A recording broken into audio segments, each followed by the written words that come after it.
வந்துவிட்டது என்பதை தென்றல் உணர்த்துகிறது.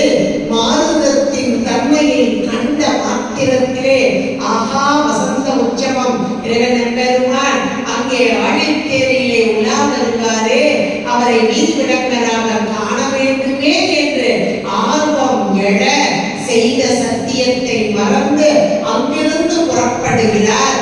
இறைவனை காண வேண்டும் என்ற பேராவல் கொண்டு அங்கிருந்து வந்தபோது 2 கண்களிலும் ஒளியை இழந்தார். இழந்த போதிலும் கூட முன்பாக வருகிறார். இறைவனை காண வேண்டும் என்பதற்காக திரு வெண்பாக்கம் என்ற தலத்திலே உள்ளீரோ நீர் என்று சொன்ன மாத்திரத்திலே உள்ளோ போய் என்று இறைவன் ஆணையிட இங்கே கையில் கிடைத்த ஒன்றுகளோடு வருகிறார். அம்மை காஞ்சிபுரத்திலே இருக்கும் அம்மையை கண்டு அலந்தான் உணர்ந்து அருள் செய்தானே என்ற பதிகம் பாட அம்மை தனக்குரிய பாகமாகிய இலக்கண் பார்வையை கொடுக்க ஒரு கண் பார்வையோடு வருகிறார். இறைவனை காண வருகிறார். ஒரு கண் பார்வையோடு உன்னை காண்பதா எப்பேற்பட்ட காட்சி! 4000 கண் படைத்திலனே அந்த 4 கணை என்று கேட்டார் அருணகிரியார் போல 2 கண் வேண்டாமா என்று விழாடிமை உனக்கே ஆழா என்பதாக பதிகம் பாடி வர இப்போது இறைவன் எம்பெருமான் தனக்குரிய பாகமாகிய வலது கண்ணின் பார்வையை உணர 2 கண்ணோடு இறைவனை எம்பெருமானை கண்டு வணங்கி மகிழ்ந்த நம்பி ஆரூரர் இப்போது பரவினாட்சியாரின் நினைப்பு வர அவரோடு இணைய வேண்டும் என்று ஆர்வம் மிக அதை சொன்ன போது அந்த அம்மா ரொம்ப கோபம் வந்துட்டு யாரு இவருடைய பரிசனங்கள் தோழர்கள்லாம் போய் சீடர்கள்லாம் போய் நம்பி ஆரூரர் வந்துவிட்டார், உங்களுடைய இல்லத்திற்கு வருவார் என்று சொன்ன மாத்திரத்தில் அவர் இங்கே வரவே கூடாது, இவ்வளவு நாளும் என்னை விட்டு பிரித்திருந்தார் அல்லவா, இப்போது வரக்கூடாது என்று மிகுந்த கோபம் கொண்டார்கள். உடனே யார்கிட்ட போவர்? தோழர் ஆகிய இறைவனிடம் எம்பெருமானிடம் முறையிட இறைவனே எம்பெருமானை தூது சென்றார். இறைவன் அதாவது தூதுன்னா நிறைய இடங்கள தூது வருது, ஆனா எந்த தூதும் ஜெயிச்சதா இல்லை. எல்லா இடத்துலையும் மகாபாரதத்துல வந்து கம்பராமாயணத்துல வந்து எல்லா இடத்தையும் கிடைக்கும். ஆனா தூது சென்று ஜெயித்தது என்பது நம்முடைய திருத்தொண்டர் புராணத்தில் மட்டுமே தான். அதுவும் இறைவனே எம்பெருமானையே தூதுவாக அனுப்பினார் நம்பி ஆரூரர். இந்த திரு ஆரூரிலே இறைவன் எம்பெருமானுடைய திருப்பாதம் இரவிலே சென்றதாம். அது முதல்ல போகும்போது எப்படி போனாரா, அங்குள்ள பூசை செய்யும் பூசாரியை போல சென்றார். ஆச்சாரியை போல அப்படியே போறார். போன காலத்துல அங்க இருக்க பிரபலஞ்சியர் பார்க்கிறார், சாமி இங்கே வந்திருக்கிறீங்களே என்ன அப்படின்னு கேட்கிறாங்க. அந்த அம்மா கேட்கிறாங்க. கேட்ட உடனே நம்பி ஆரூரர் ரொம்ப நல்லவர்மா, அவரை பத்தி பேசாதீங்க, இவ்வளவு காலம் என்கிட்ட பிறந்திருந்தார், இங்கே வந்தால் நான் உயிரோடே இருக்க மாட்டேன், உயிர் தரிக்க மாட்டேன் என்று கடுமையான வார்த்தைகளை இந்த அம்மா சொல்லி அப்படியே நேரம் வர தெரியாது எல்லாம் விளையாடி பார்க்கிறார். வந்து நம்பி ஆரூரரிடம் அப்பா உங்களை ரொம்ப கோபமா இருக்காதம்மா என்று சொல்ல நம்பி ஆரூரருக்கு கோபம் வருகிறதா. யார் மேல வரணும்? பரவினாட்சியார் மேல வரணும். ஆனால் இந்த தூதுபடாத சாமி மேல கோபம் வருதான். என்ன ஒரு உறவு பாருங்க, ஏற்பட்ட உறவு. ஏஞ்சாமியா மொழியில இப்படியா போச்சுங்க, இந்த குளத்திலேயே மொழியை போச்சுறேன், நீனா போக வேண்டியதானே, அப்பா அம்மா ஏற்றுக்கும் இல்லையா என்று கோபம் கொண்டாராம். உடனே யோசிக்காம சரிப்பா நான் போறேன்ப்பா, இதெல்லாமோ நட்பு, இதெல்லாமோ இறைவன். எத்தனை எத்தனை முறை நாம் திட்டினாலும், எத்தனை முறை இகழ்ந்தாலும் நம்மை ஏற்றுக்கொள்ளும் இறைவன் என்பதை நாம் உணர்ந்து கொள்ளலாம். சொன்ன மாத்திரத்திலே பூதகணங்கள் சிவகணங்கள் அத்தனை பேரும் புடைசூட இறைவன் எம்பெருமான் சென்றாராம். மீண்டும் மலர்ந்தது திருமணி தாமரை.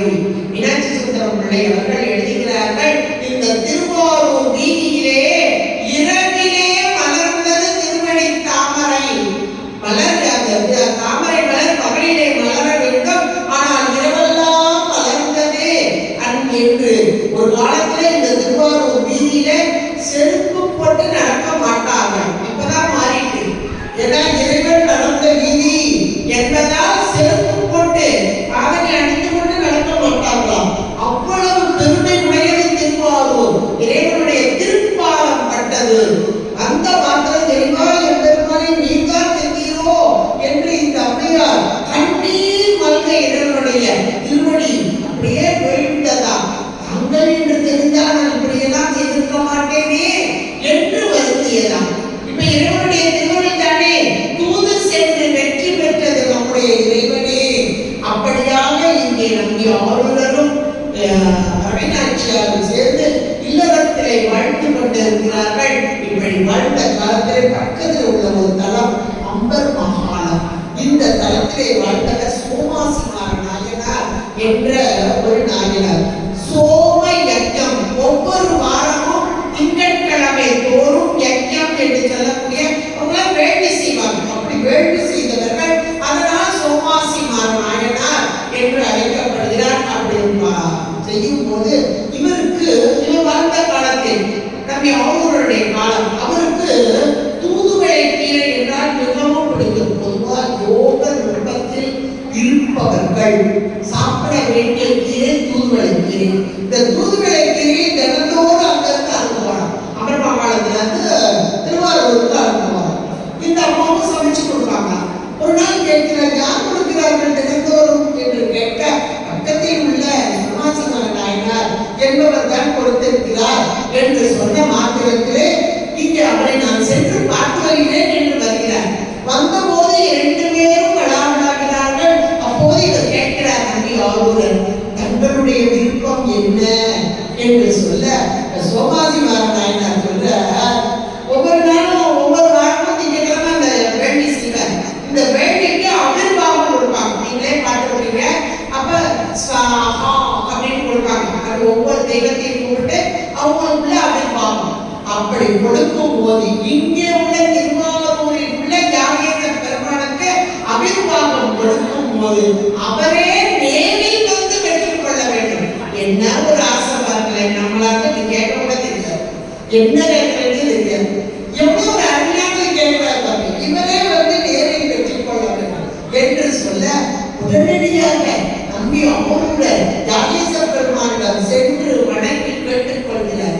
தாங்களே வந்து பெற்றுக் கொள்ள வேண்டும், என் மீது கொண்ட அன்பினால் தினந்தோறும் கொடுக்கிறார் என்று சொன்ன மாத்திரத்திலே சாமியை இப்போ மாட்டேனே சொல்ல மாட்டார். நம்ம சாமி அப்படிதான் மாட்டேன் சொல்ல மாட்டார். வருகிறேன், ஆனால் ஒரு ஆணால் ஒரு போவார், ஒரு சின்ன பணம் போட்டுட்டு எப்போ வருவேன் எப்படி வருவேன் என்று சொல்ல மாட்டேன் என்று சொன்ன மாத்திரம் இவர் வந்து அப்படியே இருந்தார். வரவே போதும் அப்படின்னு சந்தோஷத்துல அந்த ஊரே திரண்டு வந்தது. அந்த இடங்களெல்லாம் கூடி நின்று அந்த யாகத்தை வேள்வியை மிக அருமையாக செய்து கொண்டிருக்கிறார்கள். காலையிலிருந்து இந்த யாகம் நடக்குது. சோமவாரம் என்று சொல்லக்கூடிய அந்த திங்கட்கிழமையிலே இறைவன் வரப்போகிறார், இறைவன் வந்து அபிர்வாகம் பெற்றுக்கொள்ள போகிறார் என்று எல்லோரும் காத்து கிடக்கிறார்கள். வந்தபோது மத்தியானம் ஆயிட்டு, உச்சி வேளை 12 மணி, இன்னும் காணும். கொஞ்சம் சோர்வாகி விட்டது. இந்த நேரத்திலே இறைவன் வருகிறார். வந்து வருகிறார் சுவாமி, வந்து விட்டார். எப்படி வருகிறார்? நீச வடிவம் கொண்டு, வெட்டியான் கோலம் சொல்வாங்க, அந்த நீச வடிவம் கொண்டு கழுத்திலே ஒரு இறந்த கண்ணுக்குட்டியை தோளில் போட்டுக்கொண்டு 4 நாய்களை கையில் பிடித்துக் கொண்டு இவர் வர, அருகிலே தன்னுடைய மனைவி அம்மை அவள் வருகிறாள். ஒரு கிழித்த கிழிந்த பழைய புடவையை கட்டிக்கொண்டு அவளும் வீச வடிவு கொண்டவளாக கண்டுப்பானையை தலையில் வைத்துக் கொண்டு அவள் வருகிறார். என்ன ஒரு பாடையா இருக்கும் பாருங்களே. இவரு சென்ற கண்டுக்குட்டி, இது கண்டுப்பானை. எவ்வளவு மோசமான வாதம். முன்னாடி 2 பிள்ளைகள் வந்துட்டாங்க, அதாவது குடும்ப சகிதமாக வந்துட்டாங்க. விநாயகர் வருகிறார், முருகன் வருகிறார், 2 பேரும் வேகமா ஓடி வருகிறார்கள். எல்லாரும் பார்த்துட்டு ஆஹா ஈச வடிவம் கொண்டவன் வந்து விட்டார், அபச்சாரம் அபச்சாரம் என்று எழுந்து ஓடிவிட்டார். அத்தனை பேர் போயிட்டாங்க. இப்போ உட்கார்ந்துருக்கிறது யாரு? சோமாசி நாராயணரும் அவருடைய மனைவி சுசீலையும் அமர்ந்திருக்கிறார். அந்த மாத்திரத்திலே முன்னாடி வர விநாயகர், இந்த தளத்திலுள்ள விநாயகரே அவ்வளவு பேர் இருக்காங்க. இந்த விநாயகர் அப்படியே பார்த்து கண்ணை காமிச்சிட்டாரு, கண்ணை காமிச்சிட்டாரு. அதே அப்பா அப்படின்னு கண்ணிலேயே கையை காமிச்சிட்டார். பார்த்த மாத்திரத்தை காலில் விழுந்து கும்பிட்டுட்டார். யாரு? சோமாசி நாராயணர். காலில் விழுந்த மாத்திரத்திலே அழகான இறைவன் ரிஷபாரூடராக காட்சியளித்தார். அந்த காட்சியை கண்டு கழித்தார்கள் அத்தனை பேரும். யாகேச பெருமானாக இங்கே ரிஷபாரூடராகவும் காட்சியளித்தார். இந்த 2 குழந்தைகளோடு கூடி காட்சியளித்தார். இப்ப இவர் கேட்கிறார், அந்த சோமாசி நாராயணர், சுவாமி எங்களுக்கு காட்சி தந்தீங்க, எல்லாம் எங்களை சேர்ந்தவங்களா இருக்காங்க, உங்களுக்கு நம்மளால கேட்போம்னு தெரியல, அவர்களும் பார்க்க வேண்டும் என்று சொல்ல நாளை மீண்டும் வருவே காட்சி தந்தேன். இன்னைக்கு அந்த விழா ரொம்ப சிறப்பாக நடக்கிறது.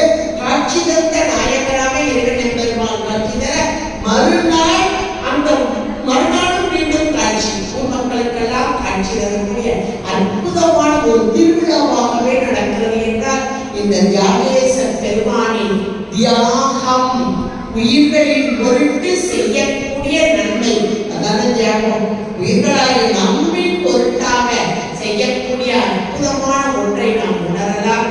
உண்மையான ஆரூரா தியாகேசா என்ற பாத்திரத்திலே திரு ஆரூரிலே இருந்து நம்மை எல்லாம் வழிநடத்த கூடிய இறைவன் பெருமான் தியாகேச பெருமானாக நடராஜ கோலம். தியாகேசன் என்றாலே நடன கோலம். அந்த நடனமும் அஜபா நடன மூர்த்தியாக உள்ளும் புறமும் உள்ளே வெளியே உள்ளே வெளியே அம் சம் என்பதான மூலாதாரத்திலே இருக்கக்கூடிய அந்த நடனமாக இந்த மூலாதாரத்திலே எழும் இந்த ஜோதிதான், அக்னி பிளம்புதான் மேலோக்கி எழுப்பி மேலே வரக்கூடியது. சப்த விளக்க ஸ்தானங்களுக்கும் மூலமாக இருக்கும் மூர்த்தியாக தியாகேச பெருமானாக, அதனால்தான் மாணிக்க திரளாக மாணிக்க வண்ணராக இருக்கும் பெருமான். அசபை என்றால் செவிக்காதது. மூச்சு விடுவதே சொல்றோம் இல்லையா? இல்லை கொஞ்சம் நிறுத்துகிறேன் மூச்சை, யாராவது சொல்றோமா? சொல்ல மாட்டோம். அது தானாக இயங்குதல். அதுபோல அசபை என்றால் தானாக இயங்கும் இயக்கம்.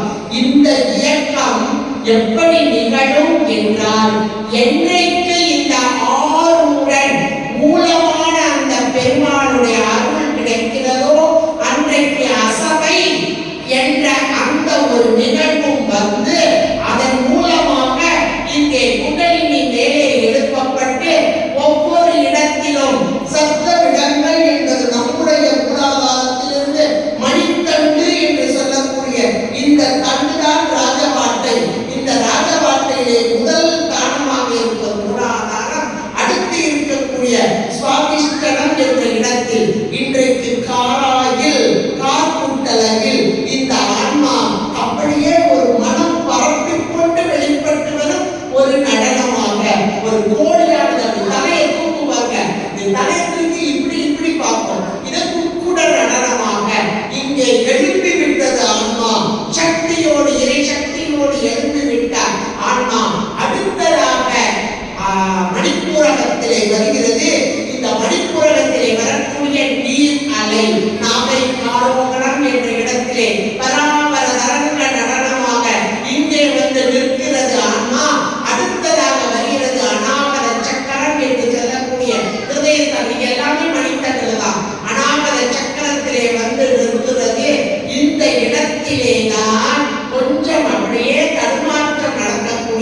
அங்கே நம்பி ஆரூரராக இந்த நல்லாற்றை கடந்த போது விசுத்தித்தானம் என்று சொல்லக்கூடிய இந்த இடத்திலே திருக்கோளிலே பிரம்மரதாண்டவம் ஒரு வண்டானது அந்த தேனை கொண்டு அப்படியே கொண்டு உள்ளே வந்து அடையும் போது நடக்கக்கூடிய இது அம்பாளுடைய பீஜா மந்திரமாக என்ற சத்தத்தோடு உள்ளே வந்து அடைந்து நிற்கும் அந்த ஒரு அற்புதமான நடனமாக அதை தாண்டிய மாத்திரத்திலே ஆக்ஞை தானம் என்று சொல்லக்கூடிய இந்த இடத்தில் ஒளியோடு கூடியதாக ஆன்மா இங்கே நின்று அதற்கு இந்த இடத்துல வரும்போதே அந்த ஆன்மா நல்ல ஒரு ஒளி பெற்று ஒரு அன்னம் எப்படி இருக்கும் ஒரு பார்க்கடல்ல இருக்கும்போது வெகுவா இருப்பாங்க அது போல அன்னம் போன்றதான ஒரு நிலையை அடைந்து அடுத்து மேலே இன்னும் மேலே வரணும்.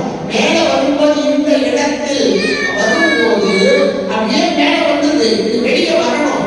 வெளியே வரும்போது எப்படி வருகிறதுனா ஒரு நீர் ஓட்டம் ஒரு நீர்நிலை அதுல ஒரு தாமரை மலர் கமல நடனம் என்று சொல்லக்கூடிய அந்த கமல நடனத்தை இந்த பிரம்மாண்டத்திலே கண்டு ஆன்மா அதன் பின்பாக துவாதசாந்தத்திலே வந்து ஆனந்த திரு நடனமாகிய தில்லை கூத்தனை கண்டு தரிசித்து அவனோடு இணைந்து பேரானந்தத்தில் கிடைக்கும் நிலைதான் இந்த நிலை.